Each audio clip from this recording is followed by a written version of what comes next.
My kids was like, "Daddy, where you going? A dentist appointment?" I said, "Don't worry about it."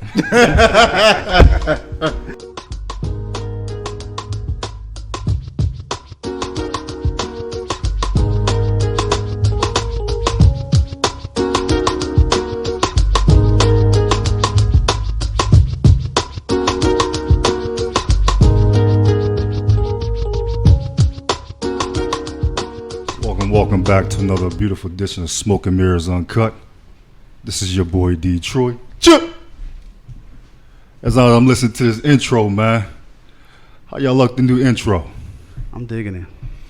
That represents us. Yeah, that represents us, man. That Biggie Smalls. We always got a story to tell. Always got a story to tell, right? I wasn't even thinking about it like that. It's a spin. Yeah, man. That's where the beat's from. But I wasn't thinking about it like, all right, how it tie in. But True indeed. I just love the beat. Yeah, the beat is dope. The beat So The song was dope.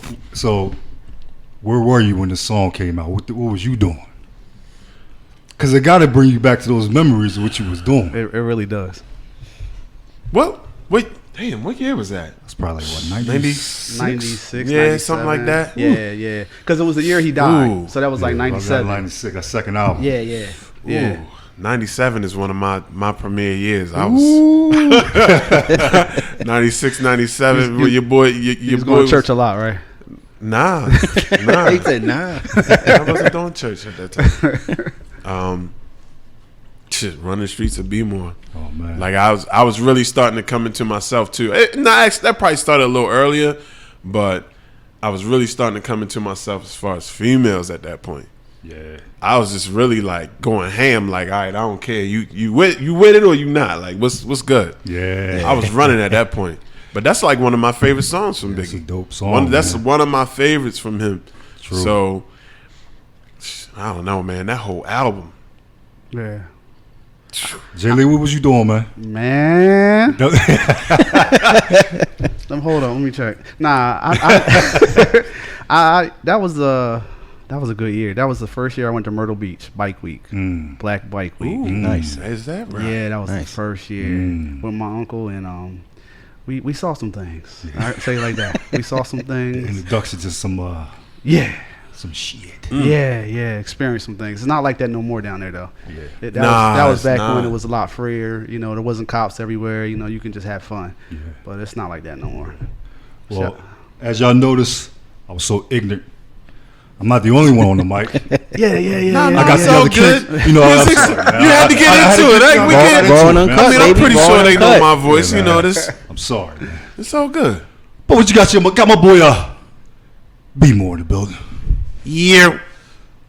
Got my other boy Jay Lee in the building. You know what it is. We got our two guests for the day. We got the regular D Stizzle, Yes, sir. and we got another king in the building, man. New to the mic. Come on, man. Please, Come on, everybody, lend your ear to the silky voice of Hector. Man, Hector up in here. What's up, Hector? What's good? Appreciate y'all having me here, man. Hey, no doubt, man. No doubt. You've been a friend of ours for a minute. It's only right to have you on. You're the reason why we have the graphics that we have on our on our Instagram, Facebook. I appreciate the creative love, energy, man. I baby. appreciate that opportunity, big Absolutely, time, man. He came So, through clutch. Absolutely. Nah, we came into appreciate the you. clutch. Yeah. Yeah. No, seriously, that's just dope. Yeah, shit was It's just he dope. cleaned it up real quick for us, Yeah. man. He's like, yo, I got. I did my idea. best, Let's- man. I did my best. So Yeah, so being that I just brought up Hector talent, he's talent for art. I would like to ask you to let the viewers know and the listeners know of what kind of business that you run. okay. Shout out your Instagram so people could check out your shit. You know what I mean? You want to do Just in that case now they or do- at the end? No, Yeah, Right now? Nah, do it now and in the end. And at the Yeah. end. Okay. Right now. Yeah, absolutely. Yeah. All right. So I'm a creator. I'm trying to get away from like strictly being an artist because most people they think that I'm just all I do is draw, but I do like graphic arts. I'm getting into video production, sound like Boo talked about, doing the voice for the animation, but I got a website, Hector2Ortega.com. Okay. You go in there and check out my artwork. I try to keep it updated. I'm on social media. I'm on Instagram, Twitter, and I have a Facebook page at Hector2Ortega. I do have a personal Facebook page if people want to follow me on there. But I have a Snapchat, I think it's at Hector to Ortega as well. I try to keep with that. Hector to Ortega. And the 2 pretty much is my middle name, which is it comes from Junior. My middle name's Junior. Oh, so your middle name. Yeah, it's weird because when I was young, Okay. when I was young, I used to sign my artwork Hector Ortega Jr. with the JR. Right. And then when I got into college, we had to take a course where you had to design your brand, almost like your alias, and you had to use your initials. And I ain't want to run around with HO on all my stuff because I'm gonna get clowned. You know what I mean? I'm gonna get clowned. Who's ho? Right? I mean, people still do it now, but I started asking my mom a lot of questions because, like, my pops wasn't really in my life for a large period of time, so I just assumed I had his full name. You know what I mean? So when I asked my mom, she was like, "Well, I got the birth certificate," and I looked on there. My middle name is Junior, so it's Hector Junior Ortega. Spelled out. Yeah, spelled out Junior. Okay, yeah, that makes more sense. Yeah, and I got my dad's first name, but I got my mom's last name. Oh. Okay. So I started doing research. I was like, HJO ain't gonna work. Nah. So I was like, I gotta work something out. So I did a little research on Junior, and the most common thing came up was the second. Somebody always, like, if you call somebody Junior, you know that their dad is the senior, in most cases like that. So I ended up coming with the insignia now. Oh, and that's your logo right there. Oh, Yeah. shit. Oh, Yeah. he got a hat with his logo. Oh, that's tight. So dope. it's H2O, and that's what I've been going for, trying to stick with on the social media. Right. Is H2O. Awesome. Do you sell like merchandise with your? Not yet. Not yet. Okay. This here is a I was clothing about to brand. say, I see the shirt. Yeah, this is a clothing brand I'm gonna be putting out soon. It's called Weirdo. Okay. This is gonna be the first of 5 designs. Oh, wow. Creative energy flow. Right. And I'm gonna do a collection for each 5 designs and just kind of put it out. Okay. And I got the hat made from the same company that did the print and stuff, and they do print on demand, so I'm not sitting on inventory, which is my biggest good things You out don't of want it. to sit So. with a whole box of shit up in your closet. Yeah, I was Hey, just man. about to You say, won't be I able know to push that somebody. stuff as soon as possible. For my books though that I published, because I published 2 art books, I learned from them because I had a lot of cats that we worked with that was like, yeah, you know, I'll buy one from you, and then I went ahead and ordered a ton of them, and then when they came in, like 80% of the people backed out. So I'm still sitting on books at the crib. So I'm learning on that. I mean, it's a learning lesson though. You know what I mean? So now I'm working on my 3rd book, which is going to be different. It's going to be more of a pre-order deal. So I'm going to go around asking people if they're interested. I'm going to say, this is how much the book costs. If you want one, let me know. You can either order online, you can get it from me. So, and So what are your books about? Like, what are they actually about? they're strictly art books. They're more like motivational type of visual inspiration for like artists or people who just like to collect art. Almost like a coffee table joint. So if you got friends over, like, well, what's this? You can flip through it and you can see some artwork. But it's getting better each book. So my first book was mainly like a bunch of sketches, just like random drawings and like doodles and stuff. And then my second one, I went with a more of like a premium paper. So it's like a glossy, but it's color. But also the images are more refined.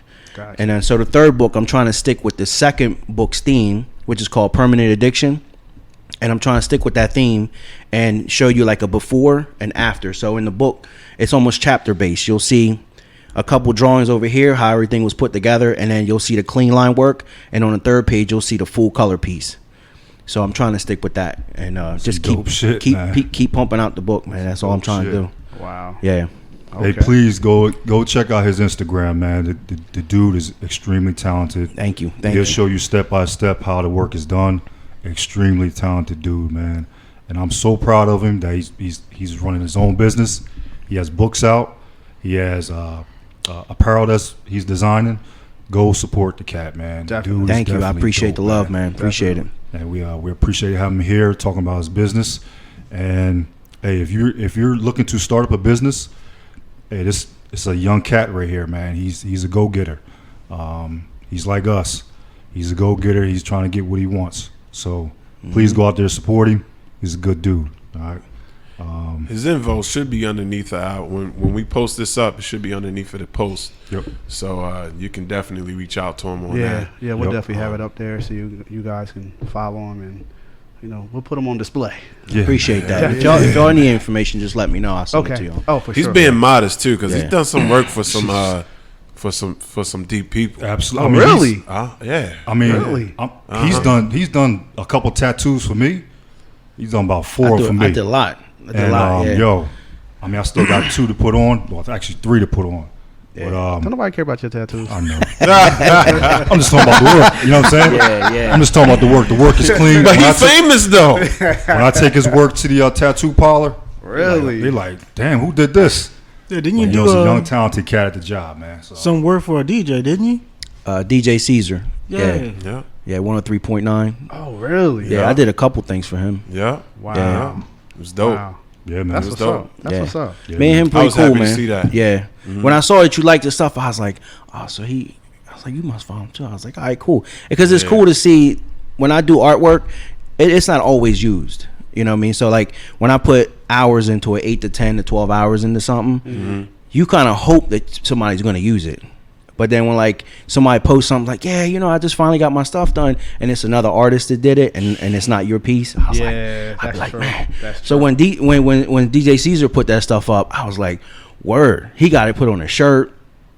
So it was real cool that he was like promoting my stuff on his Instagram, and then Right. once he posted on his Instagram, I mean, my Instagram followers start jumping up. Really? Oh, hell yeah. I mean, it wasn't a lot, but I would gain like 5 or 10 additional people. Yeah. Here and there. Yeah. And it was like other DJs and stuff. So Right, it was right. pretty dope. Yeah. That's real dope because honestly, that's how a lot of people end up getting on. Yeah. You know what I mean? If you look at recently, I forget the guy's name, but the guy been doing beats like on some beat machine. Oh, yeah. And just off of one person. Trick something. I forgot his name, but Yeah. now everybody on. Yep. So stuff like that, you do Yeah. one DJ. Next thing you know, you might do the next DJ. You know what I mean? Right. And that's what I'm hoping steamrolls for you because I want people's, like you said, for your work to be recognized. You know what I Right. mean? That's just dope. And that's kind of, speaking on that too. We kind of felt that too. Yeah. Because sometimes you expect people closest to us to support you. But sometimes you find that that's not it. It's Right. not that they don't love you or care about you. Right. But sometimes it just don't work like that. Right. You know what I mean? So yeah, you also felt that too. So that's what's up, though. I'm just glad Yeah. you stepping out there because I remember you was just doing regular drawings. Right. Yeah. You know what I mean? Now you done went way past where I even thought last time we talked. You know what I mean? Because Right. you was doing the book, and you were like, I'm gonna start my own business. You was gonna start doing the YouTube thing. Yeah. Then you know what I mean. But you really going about this and doing steps. And I'm telling you right now, you keep working at it, man. That's Yeah. Sky's the limit for the dude, man. I'm And just he's still a happy to baby. be associated. He's You know still what I a mean? baby, Yeah, I man. am the He's baby, a young man. dude, Yeah. man.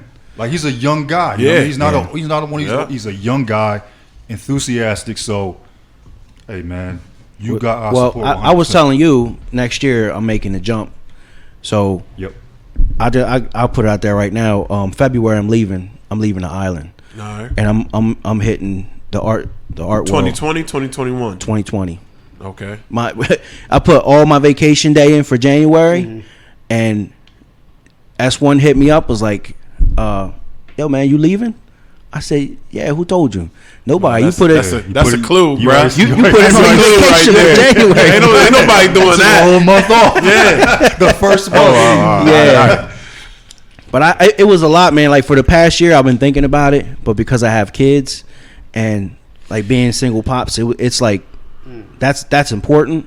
Yeah. You know what I mean? So I kind of had to talk to their mom about it, and I thank God that she's on par with like, go ahead, do what you gotta do. I'll put the kids on my health insurance, and I was like, cool.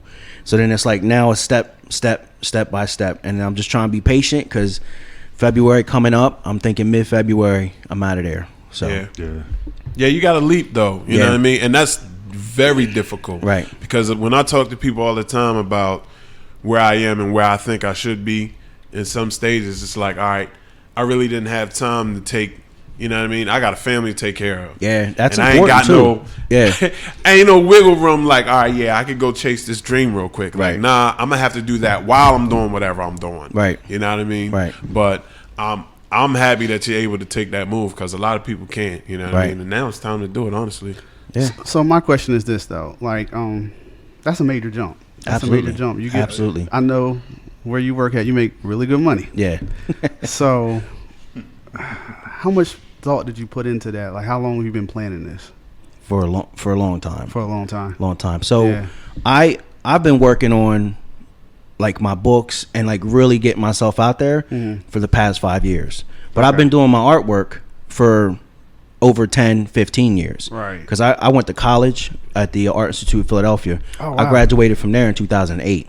Okay. So even prior to that, so before I even considered more of like the digital aspect of things, I was like doing like portraits for people that I work for, and that's how I made a little bit of money. But it wasn't until I got to college I was like, man, I can go further with this. Right. So they started teaching us like everything from like audio to acting to visuals, not just drawing, but going further with it with the creative mind. And that's when I was like, let me just try the waters over here, because most people that start drawing, they get scared to try something different. But at the school, they kind of encourage you to try something different, because you never know if you're going to be good at it or not. Right. So once I graduated, I'm sitting up, man, it was working job after job after job, just getting frustrated because I wasn't getting anywhere. So finally, when I started working at the island, I was like, cool, I can actually bring stuff here, work on it here, and then focus little by little. And then over time, I was like, let me get myself established. So I started doing a lot of free stuff, like free logos for people. I did some independent movie posters I did for free. The stuff for DJ Caesar I did for free because I just want to get my name out there. Yeah. Because when you starting out, like you can't, if nobody know you can't be like, Word of mouth. you know what I mean? Word of mouth is strong. Right. So Yeah. I started doing a lot of research, man, and then over time I was like, cool. This year I looked at my body of work and I was like, I got published work. You know what I mean? Like it's not, and it's not a slap in the face to anybody that hasn't published anything. Right. But I've achieved a lot. Being a single father, people don't realize, man. I normally go off of like 4 to 5 hours of sleep every day. Sometimes less than that, and it's because I get home from work. We work 12-hour days. Yeah. I get home from work. I'm putting 2 hours in the studio before I lay down in the morning. Sometimes longer than that if I'm in the zone. And then like when I get my kids, when it's time with my kids, it's time with my kids. Then after that, it's like, all right, I'm in the studio, and I gotta figure out. They got school in the morning at 7. All right, I'm just gonna work till 7 in the morning. So I'll be in the studio from like midnight to 7 in the morning, just working on stuff. Then when I get up, take them to school, come back, I'm in the studio again until 12. Lay down at 12, wake up at 2 o'clock, go get them, and then it's their time, and then it's rinse repeat. Wow. So. And right now, what made me want to make this decision is that I'm getting so much more work now that I have to turn away. Oh, okay. And I don't like doing that. You know what I mean? So that's what but a lot of stuff came into play too, like figuring like financially, how am I going to hold out? That's what the 401k savings is for. Yeah. That's going to, Yeah. I mean, I already talked to my accountant. She was like, you going to be good for probably a year, if not over a year. So I was like, cool. I'm just going to take the chance. Yeah. Yeah, so I'm just gonna take the chance. yeah. I watch a lot of motivational videos and like Steve Harvey and like Eric Thomas and all these. E.T. Put out the E.T. on there. Hold up. The man just said something real indignant. He brought up Steve fucking Harvey. Ortega, he don't like Steve Harvey.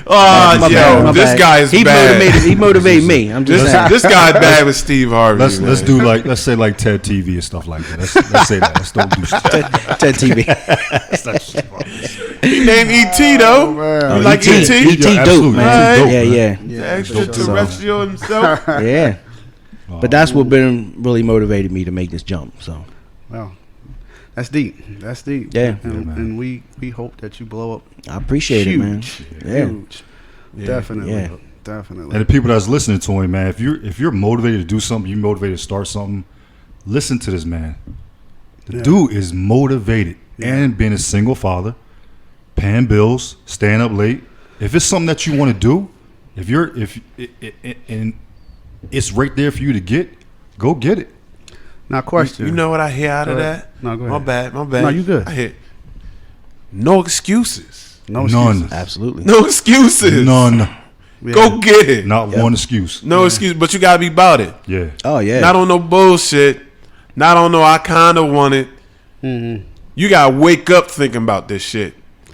Yeah. You got to be walking your day life thinking about this shit. Not, you know what I mean? Because if you don't want it, it ain't just gonna fall to you. It's still gonna take hard work, and that's even if you want it. So that's what's up, though. You know what I mean? Grind for what you want. Yeah. So so you touched on the single fatherhood, and it's rare that you hear about men raising their children. Yeah. It's usually the mom got the kids and stuff like that. How has that impacted your life, being a single father, and working and all this other stuff? Because it's a different story for a father. Yeah. And now I just want to set something straight. I have like joint custody with the mom. Custody. Okay. So on our days off, I have the kids, and the days I work, she have the kids. Okay. So how old are they? 6 and 7. Oh wow. I got a boy and a girl. They babies. Yeah. But I do find myself, and I'm not trying to like down their mom, because I know she loved the kids, they love her, and I know she tries from time to time, but I do find myself doing a little more than she is. And for me, it's just there is no question of like, well, why do I have to? You know what I mean? Like there's the moments that'll come up every now and then, but as a single father, and knowing that like my pops wasn't there for a long period of my time, and when I was young, I just, there ain't no excuse for me to say no. Like I do get asked, like, cause I post a lot of stuff about my kids, like positive stuff, and like my work like on Facebook I try to post more positive stuff. Right. And when I do my artwork, people always like, how do you do it? Like how do you work 12 hours, spend time with the kids, and then pump out the quality of work that you pump out? Because that stuff you don't do just overnight. Like that stuff takes hours and days to do. And I'm like, you just do it. There's no like you said, like no excuse. Right. You know what I mean? Like you just do it. And when I see my kids and they start appreciating things, it's like that's what keeps me going. And then to know that my daughter's into art, like she's big into art, so I'm supporting that, I'm pushing that. My son's into, like, I'm a gamer, I like playing video, my son's into it. As long as he get his homework done, he eat his snack, you clean your room, you get what you want. You want to play your game, go ahead, play your game. That's life. You work for it. Right. You work for it, you get what you want. Absolutely. Yeah. So if for me, like, and my mom raised 5 kids on her own, so there ain't no excuse, man. You know what I mean? Seriously, dude. That's the theme. Yeah, gotta get it done. And like my mom, I know she probably don't want me talking about it too much, but like when I talk about her struggle, like being on the streets when she was young, by herself, right? I'm like, and I'm sitting here thinking about how the kids going. Like, I ain't got time for that. I just don't even let that in. I don't even let the negative thought about what could happen if, because when you do that, then you start to allow for, well, if that can happen, then this can happen, and that can happen, this can happen. So I just, as long as I provide for my kids, and that's what keeps me going for my artwork and making sure I get to work every day, do what I need to do. And that's just the main push for me is my children. Now, I grew up with my father in the house. The rest of y'all, all y'all grew up with single households, right? The father not being around. Do you feel as though that's made you a better father? It did. And I will say that for a long period of time, my dad wasn't there. It wasn't until I was 16, he actually tried to play a part. He came back. And I was never, like my other siblings was like, oh, if my dad come back, I don't want nothing to do with him. I wanted that. I wanted him to come back. Right. So I remember, like, I was sitting on the couch, I was drawing, and my mom, phone rang, my mom picked the phone, she started speaking Spanish. I'm bootleg. I don't speak that much Spanish. You know what I mean? I don't speak that much Spanish, right? Oh, you out here perpetrating the fraud. Right. I got the look, but the sound ain't right. But she never really spoke it to us when we were young, and I had a lot of, like, mainly black friends and white friends. So I didn't speak it. So she started speaking. I'm like, oh, it's just one of her friends. And then she was like, Hector, the phone's for you. Like, who calling me? So I picked up the phone, and it was my dad. And he was like, yo, he's like, I want to come see you tomorrow. Is that all right? I was like, yeah, that's cool. Like, I didn't know what to say because I ain't heard from him over 10 years. So when he showed up, he was like all cleaned up. You know, my dad was always clean. He had the gold chains and the rings, you know, hair slicked back. And so you got it honest, you saying? Yeah. And it was like, and I'm at that point, I didn't know what to do. Right. Because I never had that figure in my life. So I didn't know how to approach him of, do I call him dad? For the longest, I didn't call him anything. I was just like, hey, you know, like get his attention, like, hey, you know. And then after a while, he caught on. He was like, you can call me by my name if you want. You don't have to call me dad. Wow. But then I start calling him dad. And then I spent, we spent 2 years. He would take me after I had off school from high school. He'd take me every summer. And we would try to kind of rekindle things.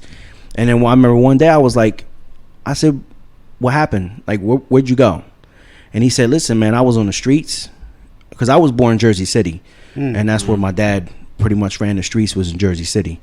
And he was like, I was running the streets. I was in and out of prison. He was like, I was on drugs. He's like, I didn't want you a part of that. Right. In my mind, right off the bat, I thought about to me, that's respect. Because most dads, and I've seen it, I know people that don't want anything to do with their kids. And they'll admit it. They'll say, I don't want nothing to do with my kids. You know what I mean? Like, you brought the kid into the world. Like, I get that you probably got something else going on, but try to make a little bit of an effort. So when he told me that, it was like, cool. And then like 2 years later, he ended up passing away. He had cancer. Wow. Yeah, he had colon cancer. Wow.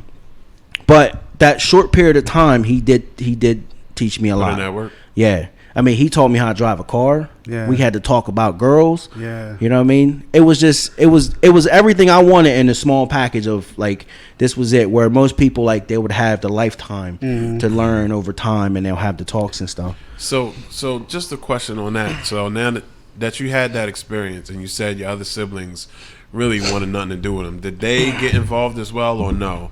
And if they didn't, how did they feel after that experience that you had? Well, we had different dads. So okay. I mean, I think every now and then one of my other siblings would see his dad, but he was just like, he didn't want nothing to do with him because he was like, he wasn't in the picture for me. He didn't do much for me. And I think today that kind of changed.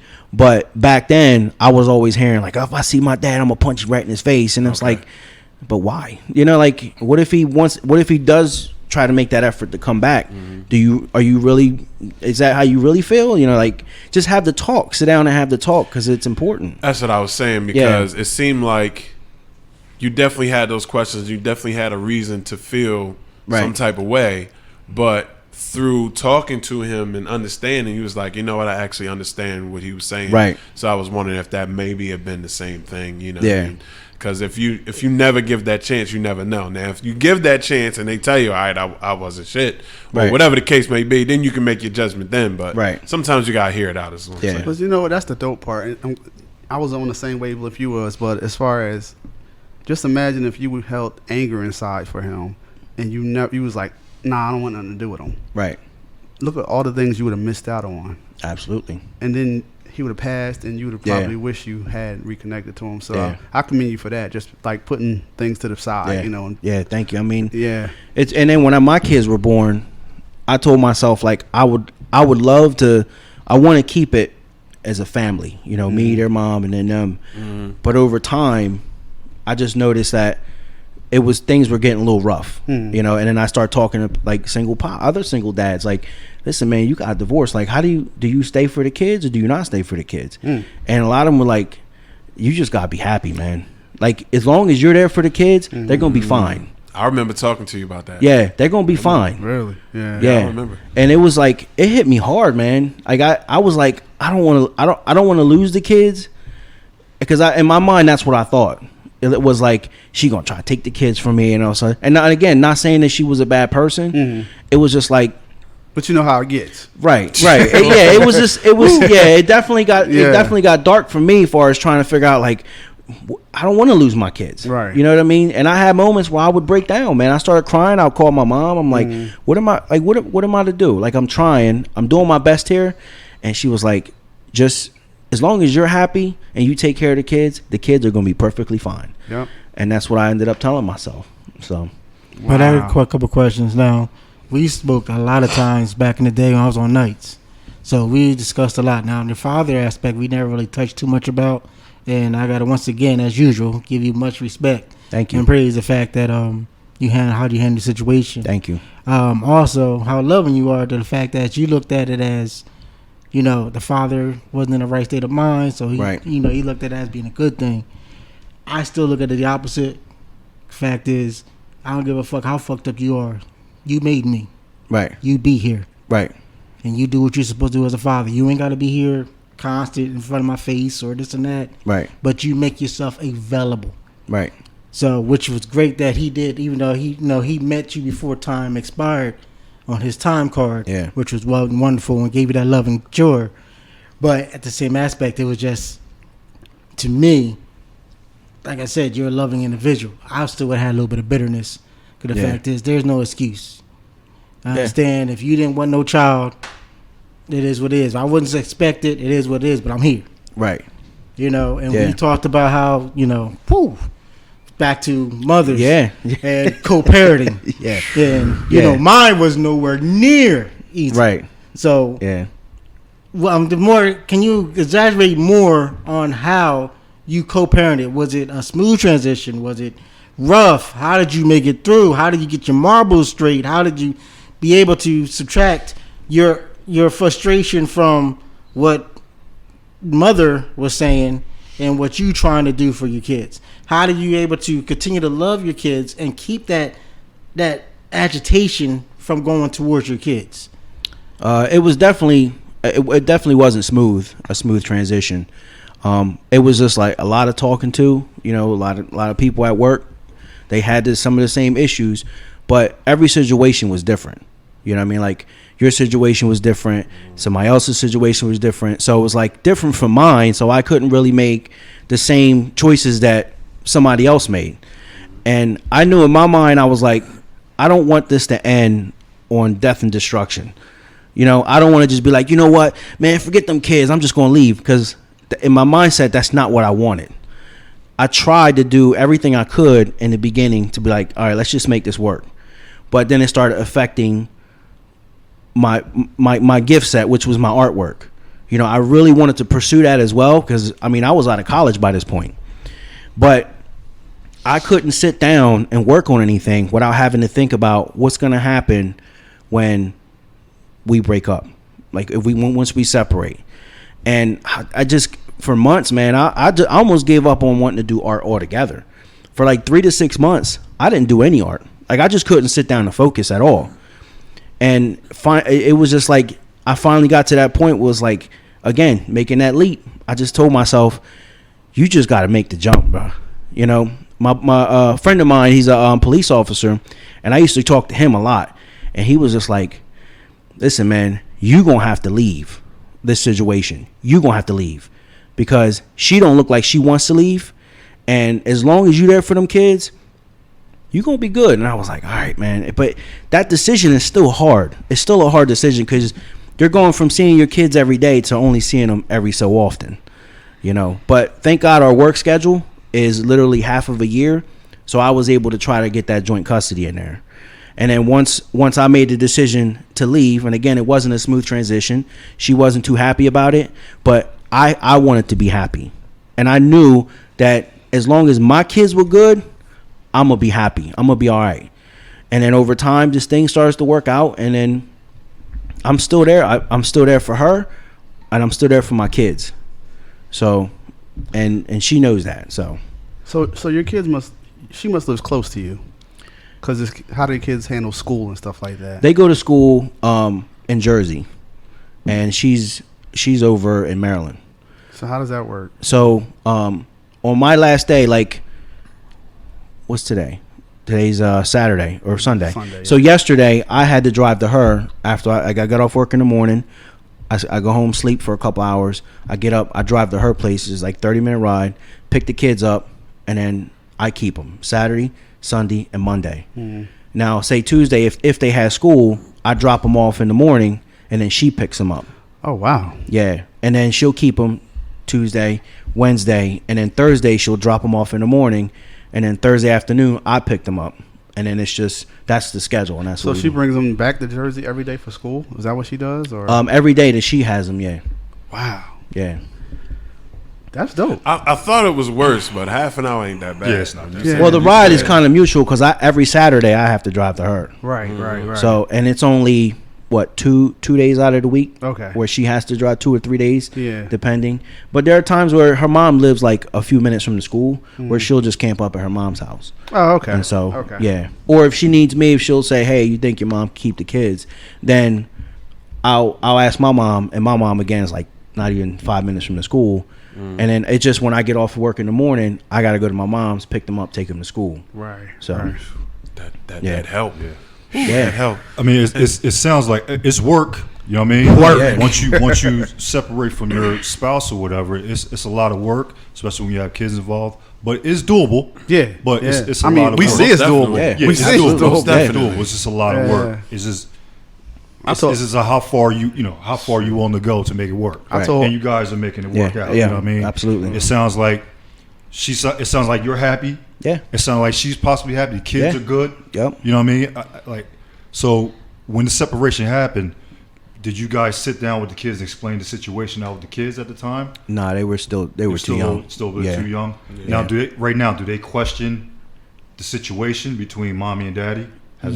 Yeah, well, my daughter, for the most part, She's the oldest. she's the youngest, but It's she's them, she's it's them woman. women. It's she's them women. she's smart though. My baby girl's smart, man. she'll be like, how come you and mommy don't live together? Yeah. I'm like, don't worry about it. I'll talk to you. I'll talk to you later. Typical woman. Yeah, Typical woman. But I have explained to them because like they watch movies, man, where it's like the family's together, mommy, daddy, and all that stuff. Yeah. And then she'll be like, "Why come?" And I'll explain certain things to her, but like other things, I'm like, she won't understand right now. Nah.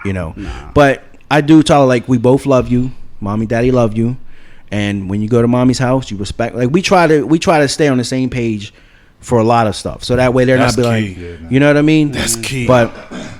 But there are times like I'll be at work and that phone call come in. She be like, you need to talk to these kids, and I'm like, all right. So she started off negative. I gotta be the good parent. And then I calm them down. I talk to the kids. You gotta respect mommy. You're under mommy's rule in the house. You gotta respect her rules. Right. You know, if she said you gotta go to bed this time, you gotta go to bed. Like you can't. There's no arguing that. Right. So, because they know with me, although I'm still like stern with the kids, I'm pretty strict. There's not, I let them get away with certain things. Right. You know what I mean? Right. So as long as they do what I ask them to do, when I ask them to do it, I'm all right if they want their game or they want to do other stuff. But I'm sure daddy their favorite. I'm quite sure. yeah. I don't want to get too much into that, but they do. Well, see, I will say though, like their mom has never been the rough housing, playful Right. type. You know what I mean? Like Yeah. her household that she was raised in was more of like a serious type. Okay. I mean, she do got her goofy moments, but like my daughter, like we'll always wrestle a lot. She always jumping on my back, or Yeah. she wants to play games around the house, and then she be like, mommy don't ever do no stuff like this with us. I'm like, well, mommy loves you. She does love you, but she ain't got time for that. I feel like men might do that more anyway. Oh, of course. Rough housing and course. stuff like that. Especially with your little girl, or whatever. Yeah. Yeah. I was reminiscing a couple of days ago, looking at my little girl. Like she's about to be 16 in a couple of months. Wow. Time fly. Yeah, and I was thinking the same thing. Praying for you, brother. She used to jump on my back. We used to wrestle. She still do it now sometimes. Nah. Oh, you We too still big for have that. that type of connection. But see, but that's the crazy part. Once they get a certain age and they start developing, you kind of feel funny even wrestling in them and doing stuff like that. Well, So- I mean, of course, we're not full on blown. Right. We both got onesies on. You know what I'm saying? Wrestling and whatnot. Off the ropes. But we do kid around and stuff, and Yeah. you still got to cherish those moments, even as they get older. Definitely. Like I said, my little girls do the same thing. So Yeah. I think it's a daddy girl thing, daddy daughter Yeah, thing. rough housing. So the moms, Period. they kind of stay away from all that. But Yeah. Stizzle, you wrestle your daughter? They wrestle me. They wrestle you? They still probably too small at this Yeah, point. How old are I'm your just a kids? big bear. They just tackle and That's run how I into feel it. sometimes too. Yeah. Try to wrestle I and just bring sit there, down. they and- slap me around. I'm like, all right. How old are your kids, Stizzle? Whew, 2. Oh God. Okay, I didn't know there was that. 4. Yeah, that's what I was 2 or saying. They 4. still. 7. Oh, wait a minute. I got one more. Oh, he's still counting? 21. Yeah. That's one I knew about way back when. And then all of a sudden it was like pop. I was like, all right. That was a little late, but all right. And then all of a sudden pop. I was like, oh, you out here shooting guns. All right. I see you playing. So on that same topic, like I know y'all heard the story between myself and Detroit as far as our fathers and our kids and how we treat that. I don't think we really heard your story yet, Stiz. How do you feel about, I guess, the relationship with your father? And just to touch on one thing that you said that you would still have a grudge. Thinking about that, do you think that a parent not being there, no matter the circumstances, is wrong? Like if they feel as though them being around you is going to be worse off than them not being there, do you still like fault them for that? Yeah, I do. I look at it as this way. I don't care how bad a parent can be, mother or father. That child has a bond with that being because it was created through that being. And to give that child that absence to make up or try to fill that they had no control over from the beginning, I think it causes a little bit of issues. Like with myself, I tried to outdo him, which was sad because I don't even know him. But I tried to outdo him as far as, I'm going to be my child regardless. Allowed me to be at every one of my children's births because my father wasn't there for me. I was there and I claimed him from the door, and unlike my father did, and blah, blah, blah. So I was trying to outdo a man that I didn't even know. And what I... So you never met him? I met him. I met him twice. But you didn't as know an adult, but I didn't know who he was. I actually wasn't an adult. I met him when I was 14. I met him when I was 17. I met him when I was 14. He still told me I wasn't his son. Oh, wow. I met him when I was 17. He told me he could be my mentor. What? Yeah, exactly. So to this day, I mean, I've made amends as far as getting past him. And where I actually wrote this man a letter. Got his address, wrote him a letter. I knew the general area where he was at. Looked his name up when you get able to use phone books. Got his address, sent it to him. I never got a return, so it must have got to him. And I forgave him for everything, and I explained to him, I blamed you for all the time my mother was on welfare, and we had did this, we did that, and blah, blah, blah, and it's all your fault. And I was like, but now I'm good. At the time, I only had my son. But my son is wonderful. He's doing good, this and that, and we're doing fine. I thank you for your absence. In my mind, I thought that was legit. But in my soul, I still felt agitation towards him. To this day, I carry his first name, which I still can't stand. Which proves that I still have not forgiven him. So you can't stand Dwayne? Nah, that's my middle name, actually. Oh, okay. No wonder. I don't even know your real name then. We ain't even gonna talk about it. He's like Tommy. Oh, I do know. He's like Tommy. Right. He's like Tommy for Mark. We don't even know this. Where you work at? You work. You ain't got no name. You ain't got no name. But yeah, he geared me into a lot of things. I thought I was doing positive, trying to outdo him, and actually I was doing exactly like him. At one point, I actually had, but not counting my son. No, actually, no, counting my son. I had my son, and I had 2 daughters, all different moms. I'm looking at my father, my biological father, someone that I don't like, and I'm trying to be the opposite of. I did the same exact thing.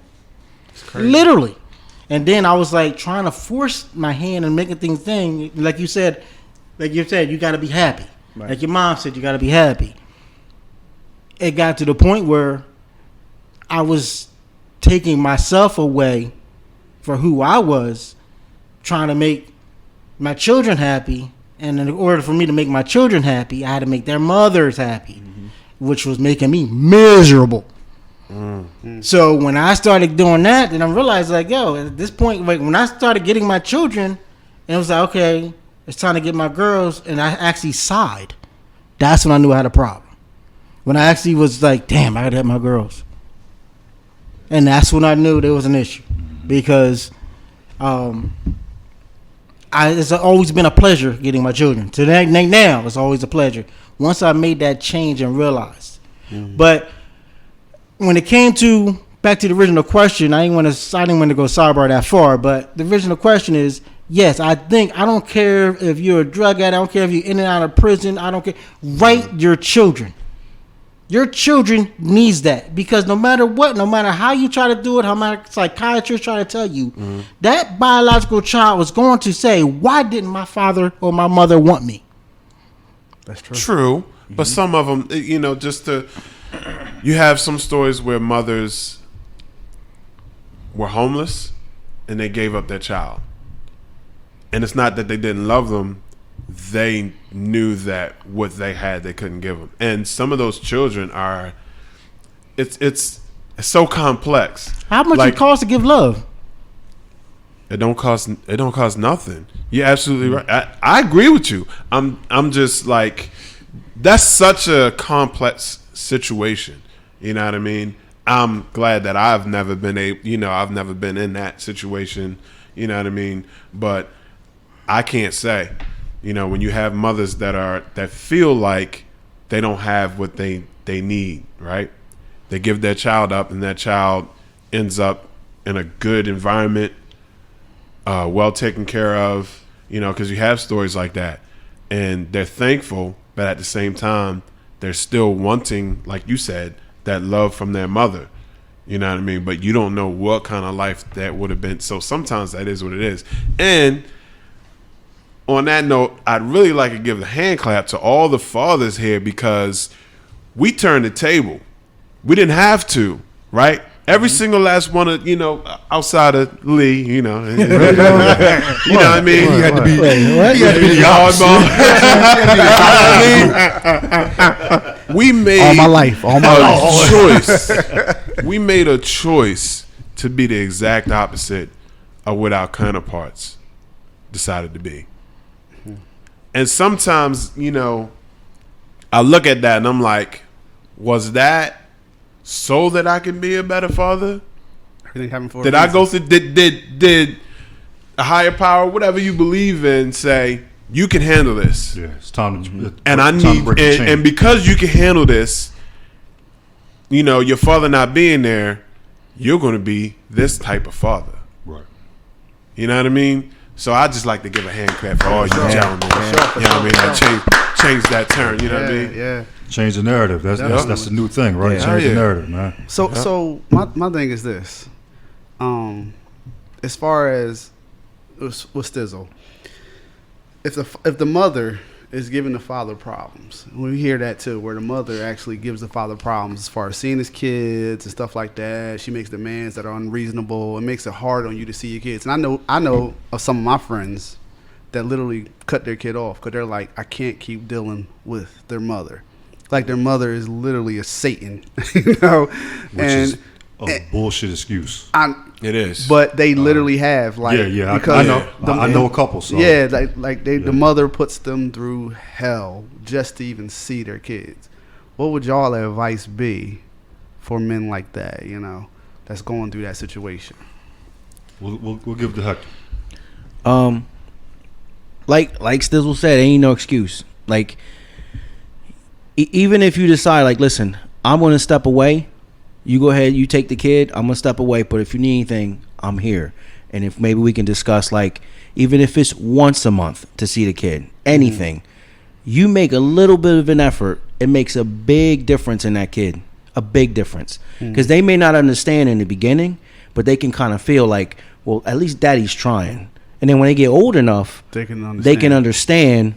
Oh, okay. Well, I'm glad my dad stuck by because he was right about mom. You know what I mean? Like, she was tripping. You know what I mean? But yeah, there's really, because if we go back to be more said about like homeless moms giving up the kids, you as the mom, you still can reach out to the kid. You know what I mean? Like I've seen people who were adopted that that still have almost like a pen pal type of thing with their Sometimes legitimate it's parent. stipulations. Yeah, true, but the letter, it don't take much to write a letter. Nowadays, you can send a text. You can just make a phone call. No, sometimes those stipulations are no contact. When people adopt, it's literally no contact. Yeah. Unless. Right, You know but what I I mean? think so they don't have a choice. I think if that child reached out to the adopted parents and was like, "Look, I'd really like to know what happened to my mom or my dad," they can probably be like, "All right, if it's gonna make you happy, we'll try to reach out. If we can get you a letter, we get you a phone call, maybe just a picture, anything. That makes a difference too." You know Well, what I I mean? will tell you this. There's a show. It's called Long Lost Family. It comes on. I'm going to tell you right now. You got to have a tissue box to watch it. Seriously. And it's about parents that gave their kids up for adoption and kids that were adopted that's looking for their parents. And they use Ancestry.com to find each other. And the stories are phenomenal. I mean, phenomenal, where the parents were just hoping that the kid reached out to them so they could tell them what happened. Yeah. So, I mean, How's what that you're saying? poetic? I mean, Huh? how's that poetic? Why are you waiting for? Are you already a grown person? Why are you waiting for your child to come to you? Because, like he said, the stipulations. Yeah, Once they sign stipulations. that You paper, sign over your That rights. stipulations only happen if that parent agrees from the door to Well, that stipulation. A lot of times they're So like that still comes 16 back and to that 17 years person. old. They're agreeing, and they don't want to. They gave their child to a good family, and they don't want to come in and disrupt. Yeah. Because let's just say a lot of their parents don't tell them they're adopted. So all of a sudden you show up, hey, you're adopted. It can literally ruin their whole life. Yeah. Yeah. So that's why a lot of times they wait until that kid comes out and says, hey, I want to find out my real parents, So Yeah. that's why, Yeah. But I understand how you're saying, like, they should be wanting to, but they have to respect their child's wishes in a lot of ways, Because some of them have reached out to their kid, and their kid's like, yeah, I'm good over here. I don't need to know you. So they never know. Yeah, so much to it. That's why I said it's complex. Yeah. But my advice to those guys really don't have no advice for them, because if you already made up in your mind that your child isn't worth it to fight through whatever bullshit that you're dealing with, then your mind is already made. Ain't nothing I can tell you. If your kid, if the love of your kid don't convince you to do that, then ain't nothing I'm going to tell you that's going to convince. I shouldn't say that. I shouldn't say that. No, you But see, should we say different, though. I shouldn't You should say that. We No, some- go home. some- That's what you going No, back. because sometimes people make Go mistakes. back. Sometimes people make mistakes, and sometimes Uncut. their thought process might be off. That doesn't automatically mean that they don't love their kids. Sometimes they don't know how to deal with the situation Because of their upbringing, too. because of their it could be a number of things. Yeah. Possibly. It could be a number of things. I had a moment in my life where I was a little hazy, and somebody had to talk me out of it. And when they can talked me believe it. out of it, I came back. I came back full fledged. You know what I mean? And one thing I say is, to what Ortega and the Still was saying, like, even when you're not there as a dad, like physically, you can still be there as a father. When I got separated, and my kids were living with their mother at that point, I made a point to call them every day. Every day, even if it was, hey, how you doing? How was your day today? It got monotonous sometimes. Sometimes it would be a little longer. Yeah, they were young kids, but you know what? They knew that I was calling. I was thinking about them. I was there. So it doesn't just take you physically to be there to be a father, and that goes for all you guys out there that thinking that, we in different states. Now call them. Let them know you think about them. Talk to all them. it take. You know what I mean? So This is dope, though. Hey man, I tell you, it's hard being a parent, but it's easy to reach out. You know what I'm saying? yeah, and it's easy on to you, reach not out. the It's child. on you. Right. You're the adult. It's on you, man. If you want to be involved in your child's life, regardless if you had situations in your life that didn't allow you to do it at 1st, you can always jump back in. Yeah. Yeah. And try to be positive as you're jumping at it. Look, Hector just gave y'all a story a half hour ago, 20 minutes ago, about his father not being there. But his father made it a point, said, look, I'm going to call him up. Oh yeah. I'm setting something up. And he's going to know who I am. And we're going to have that relationship. Even though he passed away, they still had that relationship. And he told him why he wasn't around. But he's there. He jumped back in. Yeah. Both feet in. You know what I mean? He didn't do half-hard. He jumped in. Hector knew who he was. They built that relationship, that bond. that he needed in his life at that time, because he was looking for his father to come back. He wasn't like some people, maybe like me, who just don't give a fuck. He was the opposite. He was like, yo, I need him in here. I want him in here. Yeah. So I commend Hector. I commend B More. I commend D Stiz. I commend even Jay Lee. Really? You know what I'm saying? Because he has pressure on him too, Jay Lee. Oh, Yeah, most absolutely. definitely. To be the father that his father was. Exactly. Yeah. You know what I The mean? state- Because the it state- could go the other way too. Exactly. Yeah. Because his parents have been married for a long ass time. They've been together since 16. Yeah, so so he has that pressure of, look, I need to keep this bond together. I need to keep our union together, no matter what. Look, Yeah. I ain't going nowhere. Yeah. We're gonna work this out. Oh, Because yeah. that pressure Yeah. is on for him. and she said the same thing with a knife. So Don't do that. Don't do that. I don't want to be watching ID Discovery on this. she watches it all the time. First Trust me. 48, Oh boy. She like, so you happy, right? yeah, exactly. How you know? My suggestions to the fathers out there that has children with, let's just say, not totally cooperating mothers to your children is this: focus on your children, and no matter what that woman tells your kids, no matter what animosity that woman try to give you, be positive. That's it. Don't kick your mom. Don't kick the woman's back into the kids. True. Don't argue with her. Just spend time with the kids. Be nice to the mothers, regardless of whatever negative energy they coming at you. Just be nice. I'm an example of that. Hector definitely an example of that. He's seen. And y'all, we talked about how at my point where literally, and I'm not saying I was the greatest guy in the world and I was doing everything right, but literally I finally got to the point now is that my daughter's mothers are okay with each other. Really? So it's about being nice, and your main focus is children. Because no matter how much they hate you, they love their kids, and they know that you taking care of your kids. I don't care how much bitterness or whatever's in their mind, or you're not with me, or you having sex with this person, you having sex, you're not. It doesn't matter when they see that smile on their child's face, and that child say, "I want my daddy," or that child was crying to see daddy, and they see that you're putting in work for that child. Yeah. They seem to ease up. Oh yeah, definitely. Now, don't try to. I'm not saying, we all together. No, Yeah. I'm not saying that. But I'm saying you can gear that woman's focus off of you and place it where it belongs on your children. I don't know. Some of these women crazy. I done seen some videos. They go in. I done heard some stories, hard stories. I'm glad it worked out for you though. Yeah. And to your point, when you saying don't do nothing negative, because ultimately actions speak louder than words. I agree. Absolutely. So when your child will see your actions, and they might not understand them right then, they might not understand them until they get kids. Because I definitely know it's some things that my mom did for me that I didn't realize until I had kids of my own. I was like, yo, mom was a beast. Mom Yeah. gangster. Straight up. Like, she was a beast. I was like, goodness gracious. But Wow. yeah, so Yeah. actions speak louder than words. That's what I say about that. And to you, Ortega, just to touch back on it,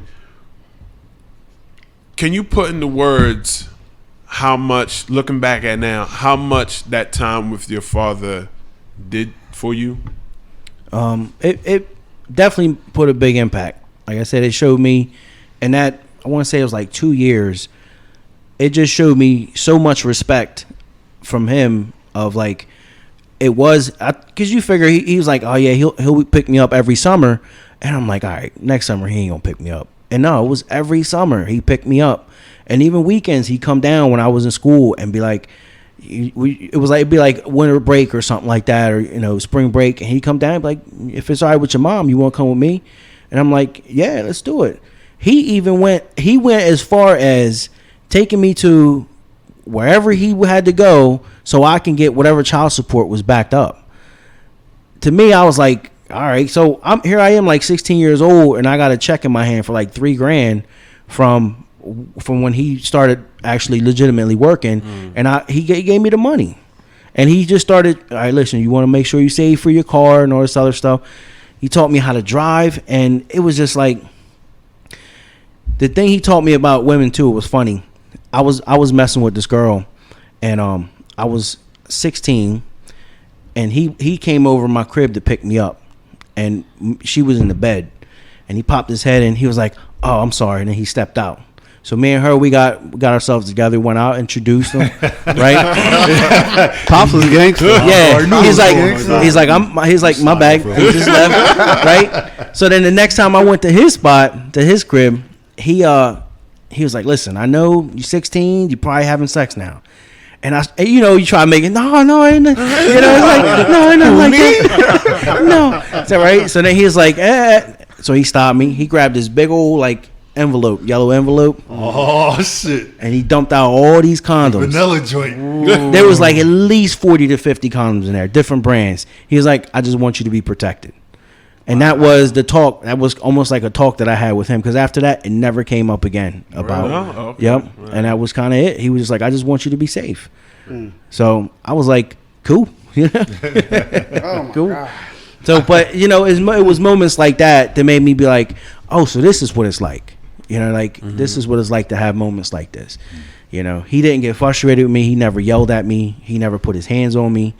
He would show me different life lessons and stuff along the way. And it was dope. He tried to teach me Spanish too. Yeah. Should have learned. That's a valuable lesson right there. He was like, "You gonna learn." He was like, "So what I'm gonna do is I'm gonna talk to you in Spanish, and I want you to respond in Spanish, and then I want you to tell me what I told you in English. What I told you." I was like, "Man, I gotta do this." Tell you right now, you talk about business. Yeah. That's being bilingual. That Yeah. instead of just this, now you got this too. Yeah. Oh man, now you can. Yeah, you can expand. Yeah, Yeah, you know what I mean? I know a little bit now. I can't have full blown conversation. Un though. poquito. Un poquito. Yeah. All right, That's all I know. That's all I know.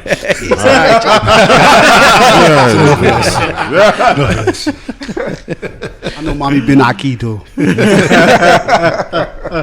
Oh man. But that's what's up. I got a problem though, y'all. What's the problem? What it is? So What happened was when we conclude this podcast today, I will be meeting my daughter's new boyfriend. New. Yeah. you'll be meeting. Yeah. I'll be over there too.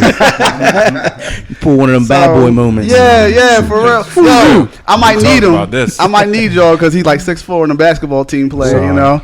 So, You got more to lose. Girlfriend, Chop his big ass. You got more to lose. but she 18, and I don't trust this dude. Cause he's too tall. You know? What? Yeah. Now, and the crazy part is I really don't talk much about him, but I know she's been dating him since she's been in college. She had the other dude she was with when she first got to college. And then she let go of him. She before. let go of him. Two weeks into college, she was like, "All right, see you. I'm out." Oh, hold up. She might have already met the other dude. It's a good possibility. She did. It's a good possibility. Is he a freshman? He's a freshman, just like Freshman her. orientation. Yeah. You know Freshman what? orientation. He probably saw it, was like, as soon as she get past her mom and dad, I'm there. Yeah. So I'm in encountering something that majority of y'all haven't. I know Stizzle, your son's older, so he's dating and stuff like that. But and your daughter's older too, so she's in college too. So, Almost done. yeah, it's something that's strange. It's something that's strange. Her mother's talked to her. She says she's not sexually active and stuff like that. But it's still something that's on the father's mind, just wondering like, oh God, what's gonna happen? It's You gonna know, be like T.I. yo. We don't get T.I. I might have to go to the appointment though, bro. I might have to go. What's up with that hymen? This dude. Well, it's. I'm gonna meet him tonight, and I'm just thinking, like, do he know I'm a killer? Like, He does coming he to the know- house. Does he know what we do for a living? Like what we did? I did for a living, but what y'all still do for a living? You know?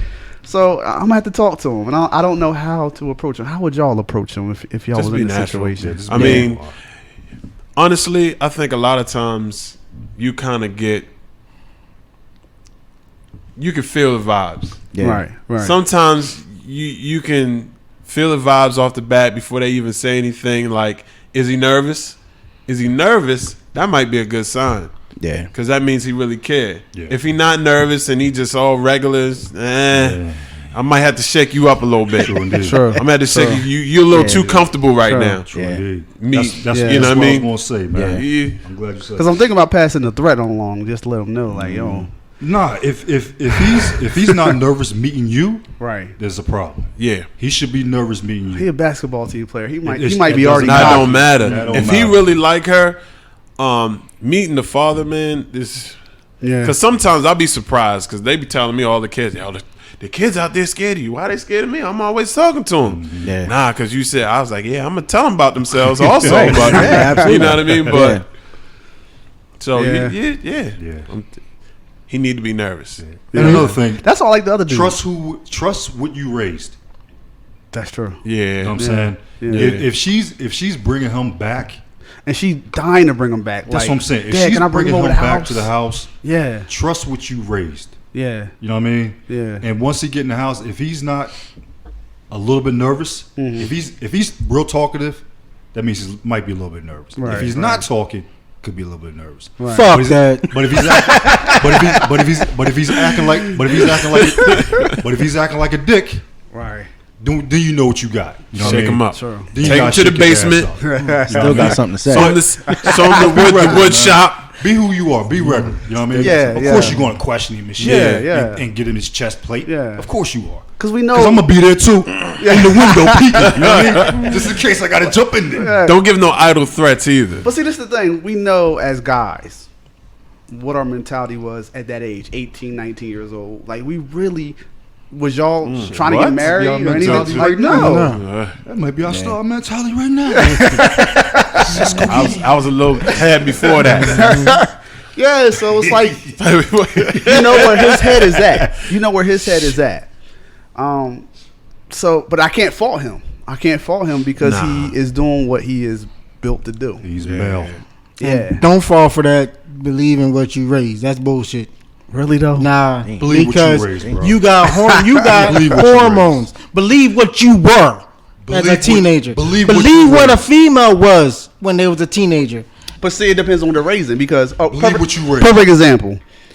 I met their mother when she was 19 years old. I knew what I was getting into with her, but she had an absent father and the whole nine and stuff like that. So she was a lot more different than my daughter is now. So in that aspect, I raised her differently than her mother was raised. But you still, it don't matter if your parents or not. You go through your teens to your early 20s. You're gonna stumble. You're gonna walk. You're gonna fall. You're gonna pick yourself back up. It's good that you left a foundation for her to grab onto. Yes. And your son to So, grab so onto. you're saying believe what you raised. That's what you're saying no, right now. I'm not saying that. Believe that. That's Her what you age just said. frame. You just said that. I think y'all saying the same thing. That's kind of what he's saying. I don't think he's going too far past it. I don't think he's saying like she ain't never gonna do no shit. Of course not. I think She's he's grown. saying She's grown up. you raise her the You right raised her way. the She's an right adult. Believe that she's gonna make The right good decision. decisions. Long term, not short term. Long term decision. She's gonna make it right. Short term, she's gonna grow up. Yeah. I mean, that's part of growing up, but believe what you raised, bro. Right. I just But, had to realize I mean, that it's gonna whole- happen, whether you like it or not. It's gonna happen. Stuff's gonna happen. It's gonna happen. You as a father, It's gonna happen. I bro. wasn't I'm telling you. I'm telling you. You as a father, you gotta believe what you did in your household is gonna last long. Yeah, Right. That's your belief. Even though whatever happens, that's life. That's true. Life is life. Yeah. But that's It's gonna be what it is. Right. But you gotta believe in what you raised. Right. But as you encounter with this gentleman, this young man, whatever he bring to the table, positive, negative, we all know it is what it is. But the main thing is to be honest. Now, my children, I got some years, but I did encounter one of my nieces, boyfriends, and I told him, like I said, I told him from the door. I shook his hand. I said, I think you're a nice man, young man. Everything I heard about you is all good, but this is my niece, so biologically, I hate you. There's nothing you can do or tell me. You ain't telling that, Steve. You told you hate If him. I die, do you I not? believe him. I Yes, believe I did. Nah, I believe him. I was just saying you ain't do that, man. Come on. I was like, yeah, there's nothing you can do that's going to appease me right now. For one thing, because that's my niece. So I was you at your age. I'm not saying I'm who you are. But like I said, all I heard was positives and that. But I know of your age rank, it is what it is. My niece is my pride and joy. So you're not bringing enough to the table for me to even acknowledge you as being her boyfriend. Wow. So she's, say if she was older, she's in her mid-20s to 30s, and she's on graduated college, she got her own, she's established, and she brings a young man to me, I'll give more consideration. But right now, she's 16, you 16. Yeah, That's young. yeah. She's still. I have no knowledge of you. Yeah. I have no acknowledgement of you. Now, as a parent, hey, I'm So just this the is uncle. recent. Yeah. Oh. She just moved down to Florida now with her aunt and them. But I was like, but my word don't matter. But they wanted me to meet you because they know who I am. Wow. And but I can do. It'll be a disservice for her, disservice for myself, and disservice for you for me to sit there and blow smoke up your butt and say, yeah, I think you're cool. I think it's a nice thing. Right. No, I don't. I just think you're supposed to enjoy each other. You just friends. I know what you want. No matter what how you try to chop it up. So what you want is what I don't want you to have. Right. So I can't like you. Especially at that age, 16. I ain't looking forward to it. Yeah, I was about to say that because no fathers. both of y'all got younger daughters. I know your daughter's what Should be 16 in a couple months. That same age. So I feel for y'all just like I feel for myself. I right got now. 10 years thinking Real. about it. Y'all got back to back. But listen, I'm over the hump. The kids are getting worse and worse. The older, as the generations go on. So the things that we were doing back then and we thought we was doing ain't nothing compared to what the newer generation is doing. You think so? Like, bruh. Yeah, they crazy today. I don't know, man. These females on a whole nother level now. crazy. I don't know, man. I mean, We was running reckless out there. I mean, the dude is from Baltimore, Maryland. This is true. We was running reckless out We're there. not talking about be more females. When I tell you earlier than 18, I mean it. So y'all was doing stuff in the school and everything? Bruh, it's crazy. Yeah. I think about the shit I was doing at my age, and I look at my kids now. I'd be like, if you do anything close to what I was doing, your ass gonna get it. I swear to beans. Like, I thought I was a late bloomer, and I was in something at the age of 11. Really? Yes, I thought I was late. You know what I mean? All my boys like, yeah. Hold on. So you lost your could've- virginity at 11? At 11. Ooh-wee. Are you serious? It's serious. The law. 11. Older girl. She was 14. You was raped. I guess. Did you have an idea what you were doing? I knew it went in the hole. Yeah, I mean, I had to figure that. She was older than me. She helped me out. I was like, hey. Did you know you had to make a certain motion to Yeah.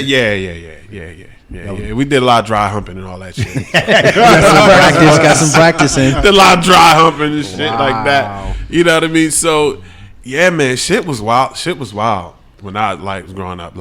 And like I said, I thought I was a late bloomer. I wouldn't be surprised if I wasn't one of my friends that had sex. So, what age did all y'all lose y'all virginity at? Stizzle? Real virginity. Well, Real virginity? What is real virginity? because I had a similar situation, but I was a lot younger. But I don't really account that because I was like 7 years old and I was still limp, and I went in, but it's really not a virgin. 7? Yeah. But I don't really count that because I Say really, that too. I was limp, so But I I went ain't in know it, nothing, but yeah. I really didn't. Yeah, I didn't. Yeah. I just. So technically, I was 15 when I really had my first dose. Wow. Detroit? Detroit? He said, Mama listening. Mama listening. I ain't going to say that. I think I told y'all before how old I was. How old was you? I was. Yeah, you did say that. I remember that. Yeah. I was about that age. Man. Yeah. Okay. What about you, Ortega? I was 16. 16? Yeah. Dang, y'all was young. Yo, and not to hurt y'all feelings or nothing, but they put one of these posts up on like a group in Facebook. Right. And they're asking like, "All right, when did you lose your virginity?" Yo, like they're serious. Almost every female on there, almost none of them was over like 19. Seriously? Almost none of them, and I'm talking about over 100 plus responses. That is in my mind when I was just like, oh shit. I was like, yeah, it probably didn't happen already. I just, don't know. I was 18. That happens too. Yeah. But see, 2-parent household, Yeah. a little different. Yeah. I was raised a little different. By that so- point, you kind of an adult too, like 18. Yeah. You've already got your license. You probably was driving. Yeah, I was. I drove. Yeah. I drove her to her prom. Yeah. So Yeah. Well, my son came from a separated household, and Right. he still went to college. That's awesome. He was That's awesome, 20 man. when he first got But here. see, Nice. it's about who his Not father. trying to put you on blast, son. I love you, though. Yeah. but it's about who his father was, though. You Yeah. raised him to respect himself, Yep. respect the females that he with. So it's different. Yeah. It's different, So you breaking that generational curse that everybody's breaking that Right. generational curse, which is dope. Yeah. Which is really dope, So commend everybody on that for sure. Hell yeah. Yeah. We out here. Yeah. Yeah, that's one How thing. you say, Troy? Now, when you because my situation was a lot of poverty. So when it came to poverty, sex we had control over. We couldn't buy what we wanted. We couldn't get what we wanted, but we got sex. Mhm. The world couldn't say shit to us. That's true. So I was able to Yeah. do me on Yeah. a sex level because the only one person can tell me no is that female. This is true. And I never mind. Nah, hold on. Where we going? Hold on, we uncut. We uncut. You already know, You can't be cutting stuff out. What you about to say? But everybody already know. Everybody heard me. Everybody know about D Stizzle, and y'all definitely know. I mean, it developed. It helped develop who I am right now. Okay. That's true. Yeah, man. That's true. Because I mean, when I got there, I realized that and what I could do, and I started not getting any frown marks. Like, okay, you know what you're doing. Mm-hmm. Sky was the limit. Really? And I was like, I want you. I Jump want into you. I a want whole you. I nother- want you. You don't jump like into me? a whole Okay, I'll nother take your topic. friend. It was like that. I didn't care because that's what I could control. Mm-hmm. All I had to make sure my hygiene was good, my gear was all right. Mm-hmm. I knew I had you. Yeah. And that's what it was. Then around the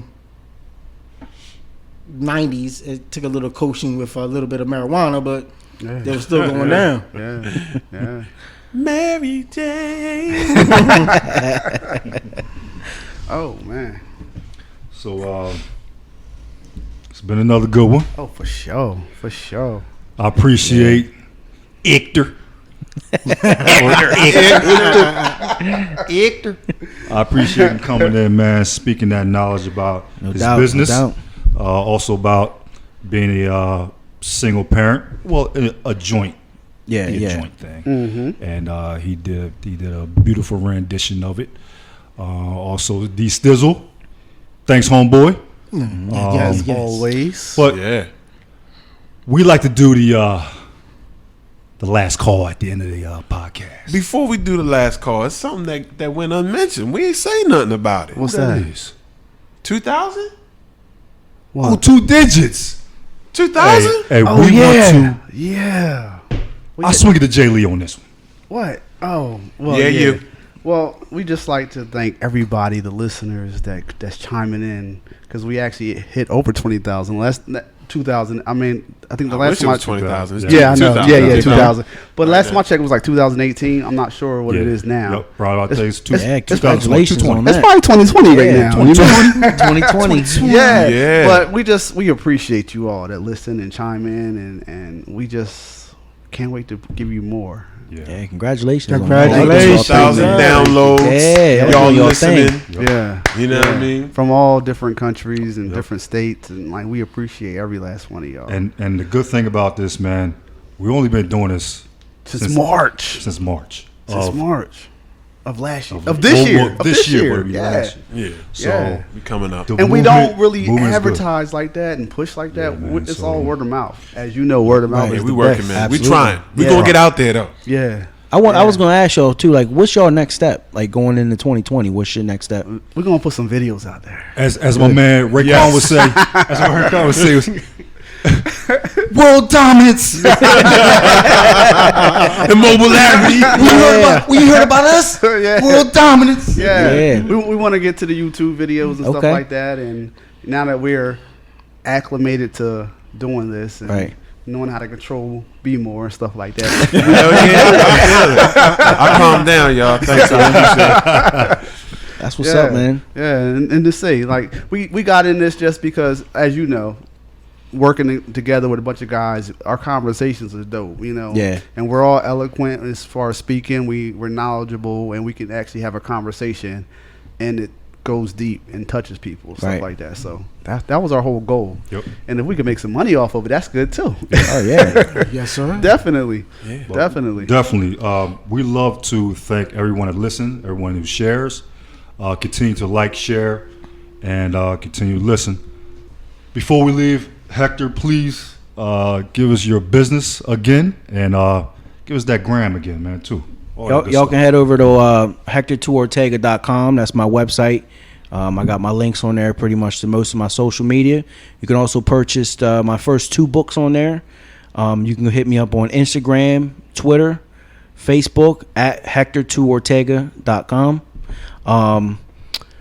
I believe I'm on Snapchat at Hector2Ortega. Look me up. I'm on there as well. And just shoot me a message. If you want to follow me, if you like my work, it's much appreciated. Oh, definitely. That's Yeah. awesome, man. And we appreciate you. Yeah, For sure. Yeah, this is dope, Definitely. man. For sure. This is Man, dope. I really respect. appreciate this. And we're man. going to have you back. Yeah. We're Yeah. going to have you back. I'm Definitely. Be ready, man. Hit me Especially up. because he's going to get so big that Be ready. he might have to put us on a schedule. You know what I'm saying? Yeah. Let me check my schedule. Yeah, so we'll do the last call. Last words of the podcast. We'll swing it over to B more. Yeah. Give him some last All call. right, man. so Got him. got him. I wasn't ready. No, but basically, this goes out to all the fathers out there, man. Be a father to your children, and it's exactly what I said. Sometimes you won't be there physically, but you can always be there for them. You know, let them hear your voice. Let them know you care. It makes a big deal in their lives, more than you can even fathom. I know you might not think about it now. You might have some pain towards it, whether it be the mother, whether it be the relationship, whether it just be even your child and their attitude towards you. But do what you have to do to be there. No excuses, right? That's what we said. No excuses. No No excuses. excuses. Get it done. No excuses. No days off. No days off. Period. Nobody cares. Work harder. I love it, B more. That's it. I like it. Love it. We out. Chip. Go Eagles. Cut that out.